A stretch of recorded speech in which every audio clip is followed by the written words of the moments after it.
If you are trying to set up a screen recorder but not sure where to start, then this video is for you. In today's video, I'll show you exactly how to install OBS Studio on Windows 10, so you can start recording in just a few minutes. As you can see myself recording with OBS, first of all, open up Google Chrome or whatever browser you are currently using. Type OBS Studio in the search bar and press enter. Go to this first website, obsproject.com. Also, I will add this website link in the description. This is the official website from where we will download OBS. Tap here on Windows and OBS Studio installer will be Start to Download.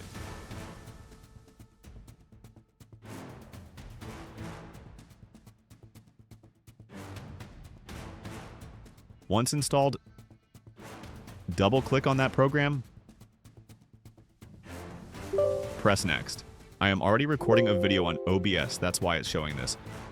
In your case, it will be installed in your system.